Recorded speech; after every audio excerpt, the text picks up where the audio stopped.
E aí pessoal, mais uma aulinha de banco de dados, mais uma videoaula. Agora a gente vai falar de um assunto legal, um assunto de views.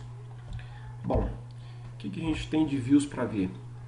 Antes de começar propriamente dito, provavelmente a gente vai ter que quebrar em duas videoaulas, tá? Para não ficar meio longa. Mas vamos tocando. Bom, o que são views? Na verdade, a view é uma maneira alternativa da gente mostrar uma base de dados, né, de uma entidade, uma tabela. Só que a ideia qual que é? A ideia é como a gente trabalha com programação. Você escreve o código e compila ele. Então a sua view nada mais é do que um código select, só que você vai compilar ele e ele vai trabalhar como se fosse uma tabela virtual. Bom, o que seria essa tabela virtual? Essa tabela virtual, ela leva esse nome porque ela não existe, ela não está fisicamente gravada no banco. Toda vez que você manda executar a view que você escreveu, aqueles dados são lidos e aí ele gera uma tabela virtual. Essa tabela não está gravada fisicamente, ela só existe em tempo de execução. Beleza? Bom, como é que funciona uma view?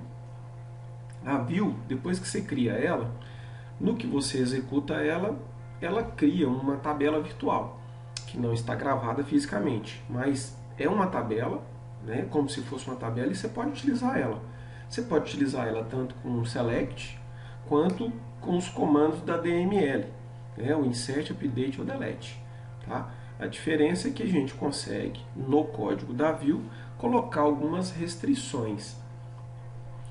Bom, uma view ela é criada através de um comando select. Tá? Então esse comando select vai juntar tabelas ou uma ou mais de uma tabela, né? Uma view simples é só de uma tabela, uma view complexa com mais de uma tabela e vai gerar, né, informações com as colunas que você escolheu no seu select. Ele cria essa tabela virtual e essa tabela virtual ela só existirá quando você utilizar um outro select para chamar ela ou utilizando os comandos da DML. Ok? Bom, para que a gente utiliza views? Bom, o primeiro passo, né, o mais importante, é que dá para você simplesmente fazer uma espécie de relatório, né, com várias linhas de comando, salvar, armazenar isso como se fosse um objeto, e aí você passa para que o usuário possa utilizar. O usuário pode utilizar isso com select, com os comandos da DML, né, insert, update, delete, da forma que ele achar melhor. E a vantagem é que ele não tem acesso ao código fonte dessa view. Bom, por que utilizar views? Primeiro, ela nos dá algumas possibilidades de restrição. Usuário versus dados. Tem um exemplo legal aqui. Seu departamento de vendas não precisa saber ou ter acesso a uma coluna que contém valores, ou seja, dados referentes ao salário dos desenvolvedores. Você pode gerar uma view que pode trabalhar com os dados, com os valores dos salários dos desenvolvedores e, porém, a sua view, a hora que ela for rodada, ela vai trabalhar com esses dados, mas não vai mostrar especificamente esses dados. Ela pode até mostrar esses valores sendo utilizados de alguma forma, em algum tipo de cálculo, por exemplo. Então, se o usuário não tem acesso às linhas de código, ele não sabe nem que colunas são essas, nem que dados são esses, e nem a quem se refere. Você simplesmente vai dar para ele o que? Um resultado. O resultado é uma tabela, e ele pode usar essa tabela do jeito que ele achar melhor, inclusive fazendo, né, executando comandos da DML, como insert, update ou delete. A mesma coisa com as restrições do usuário a domínio. Nem sempre você quer especificar o domínio, ou seja, o que pode ter de informação numa determinada coluna, se ela é numérica, se ela é do tipo date, ou o que ela é, para um determinado usuário comum. Então dá para você fazer essas restrições. Outra coisa interessante é a possibilidade de associar vários domínios formando uma única entidade. Então você pode, por exemplo, né, montar uma view utilizando o join, né, para unir novas tabelas, e aí você vai gerar uma tabela só Para o usuário, ele vai estar enxergando apenas uma tabela. O seu código-fonte, você pode utilizar um select com vários joins, né, e gerar informações de várias tabelas. Na verdade, o usuário que vai estar utilizando o objeto view que você criar, ele não precisa ficar sabendo nem quais tabelas que está sendo pegadas essas informações. Tá? Então fica encapsulado no objeto e dependendo da permissão que você der a esse usuário, ele vai simplesmente executar essa view. Ele não tem acesso ao código-fonte. Outra coisa que dá para fazer é agregar informações em vez de fornecer detalhes. Então, um exemplo clássico, podemos apresentar um somatório de despesas em ligações de um determinado usuário, restringindo acesso aos detalhes da conta. Eu posso fazer uma análise, por exemplo, o quão um usuário está utilizando para fazer ligações telefônicas. Eu não preciso detalhar isso, o usuário que vai estar rodando a minha view não precisa saber disso. Então eu consigo simplesmente, através do meu código-fonte, fornecer informações sem detalhar de onde elas vieram, como é que elas foram extraídas. Bom, quais as vantagens? A primeira delas é economizar tempo com retrabalho. Quando você escreve uma view, ela fica armazenada em formato de um objeto, como se fosse um objeto tabela. Tá? E aí esse objeto tabela, ele não está armazenado fisicamente no meu banco de dados. Ele vai ser criado em tempo de execução. Para o usuário que está usando é como se fosse realmente uma tabela. Ele simplesmente não sabe que ele está sendo criado em tempo de execução. É como se fosse uma tabela nova para ele, né, específica, criada especificamente para ele. Então você economiza tempo com retrabalho. Ele só precisa executar a sua view através do select ou insert, update ou delete, a depender da necessidade e também da permissão. Outro ponto importante, uma vantagem, velocidade de acesso a informações.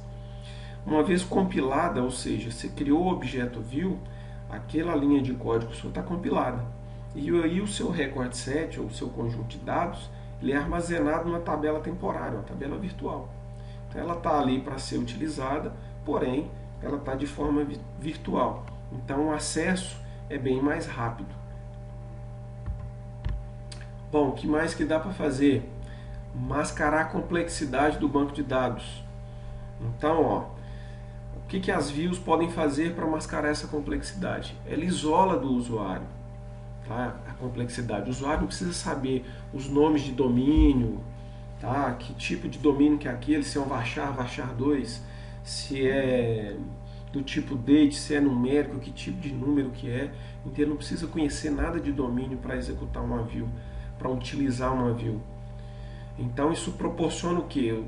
Nós como desenvolvedores a gente consegue alterar a estrutura sem afetar a interação do usuário com o banco de dados. Eu consigo colocar apelidos para as minhas colunas, então eu não preciso nem deixar claro para ele quais são os nomes das minhas colunas. Beleza? Outra coisa que dá para fazer, dá para simplificar o gerenciamento de permissão de usuários. Tá? Em vez de conceder permissão para o usuário em algumas tabelas, né, ou algumas bases de dados, eu concedo permissões a algumas views, que é o que ele realmente precisa utilizar. Outra vantagem é organizar dados a serem exportados para outros aplicativos. Na disciplina de administração de bancos vocês vão ver isso, a questão de um dump. Normalmente a gente faz um dump load, a gente descarrega e depois carrega novamente. Mas tem algumas aplicações que você precisa exportar informações. Quando você exporta essas informações, você pode deixar um código escrito armazenado no objeto view, e aí toda vez que você precisar fazer essa geração de informação para exportar, você simplesmente chama aquela view.